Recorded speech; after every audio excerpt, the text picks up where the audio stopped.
Hey guys, welcome to my YouTube channel, another video. Finally, I've been looking forward to this Netflix documentary. It's called Downfall, the case against Boeing. If you watched it and now you came across this video, let me know in the comments what you thought, because my emotions are okay right now, but it was alright. If you haven't watched it, go and watch it. Like, honestly, 100% you will. This is a true story, by the way. If you are a fan of aviation, you know what happened in 2018 and 2019. If you're asking, is 737 MAX still in the air? I mean, still. It was grounded, but it's now back flying. So maybe you flew with it, maybe you will fly with it.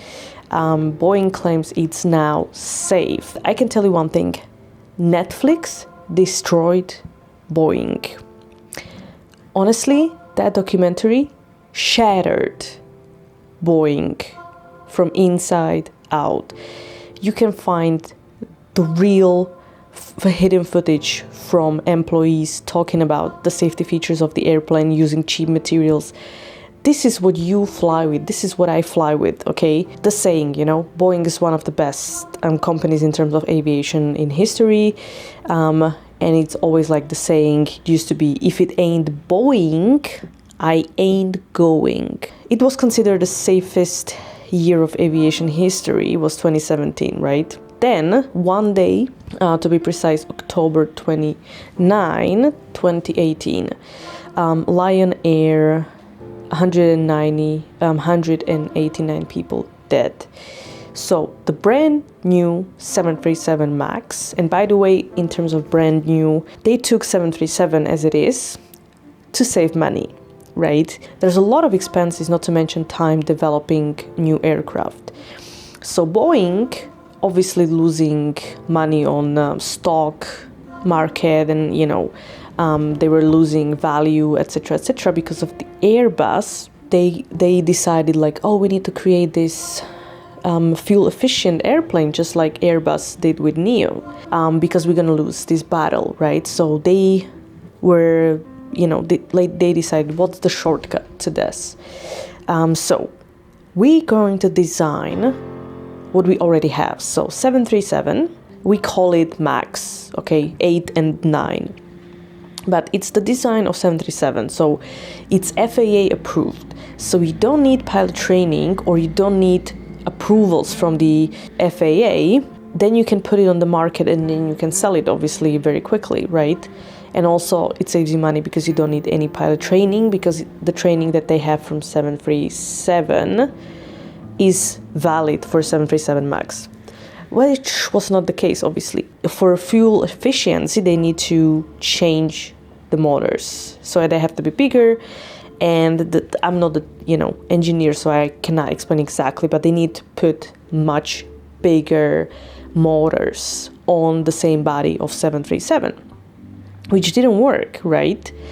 Because they were huge. So instead of they didn't want them to touch the ground, obviously, so they had to move them forward. And I think a little bit more up, right? So that was the reason they came up with something called MCAS. And it's a system that basically helps you balance airplane. So it's on the tail because of these engines. So if the airplane stalls or whatever, it prevents you from just losing the speed and fly, or just, do this. And this feature was brand new. And it required training. But they decided, and there was the whole court, and they found the documents, the conversations between employees and big boss and managers and engineers. So they knew about it, and they said if we, because there's never heard of it, pilots haven't heard of it, of MCAS. And Boeing claimed, so it was a conversation, and basically it was a statement from engineers saying that pilots would have 10 seconds to respond if this situation occurs. How can you do that if you have no idea that something like MCAS exists on the plane that you're flying? Money over, people, human lives, which is not a new story. I just feel really sorry for the families, because obviously this was all preventable. that was like the biggest pride, right? So Boeing, when going just back a little bit, like, you know, brand new 737 MAX, and you have all this pride in Boeing, like saying that this is the, you know, the safest airplane, the best one. It was the fastest selling airplane in history. So they were like all proud, you know, and saying like safety over everything, we're all about safety. And after the first crash, Boeing actually blamed pilots. And they said, they literally claimed like if there was American pilots, it would never happen. So that was the reason for the, you know, crash. And they knew the truth, but they still in the media said and blamed pilots that are dead. If that doesn't disgust you, then I don't know. So the judge basically in the investigation, or FAA, they asked Boeing, why didn't you inform the pilots about MCAS, additional training? And Boeing said, we didn't want to overload pilots with information that is not necessary.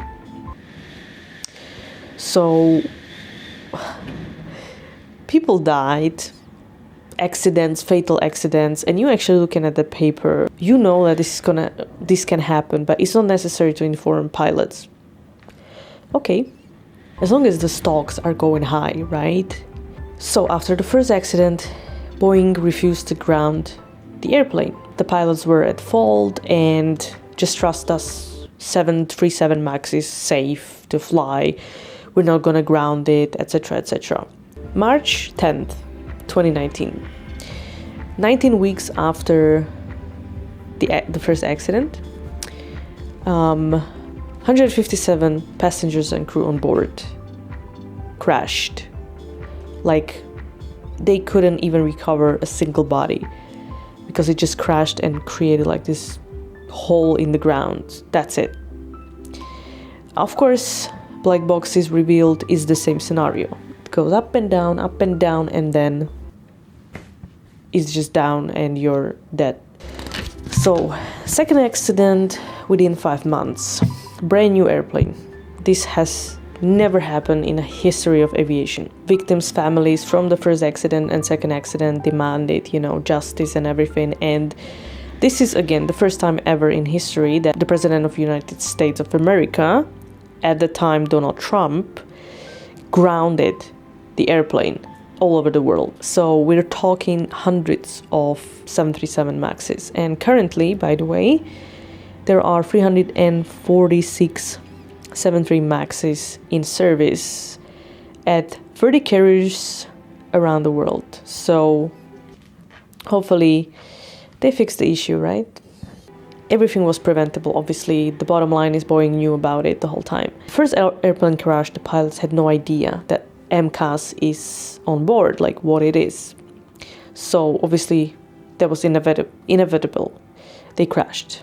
And second crash, the pilots had training already for this MCAS because of the first accident, right? And they still died and crashed because they only had 10 seconds. And if you don't do it in 10 seconds, if you don't react in 10 seconds, you're dead. So it didn't help much, did it? As I said, like, Netflix shattered Boeing, and the documentary claims basically 737 MAX was the most dangerous airplane ever built.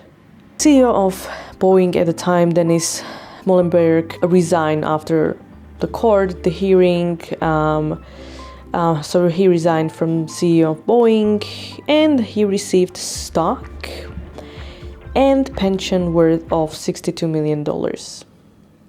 And obviously CEO was the one the whole time claiming that everything is safe and you have nothing to worry about.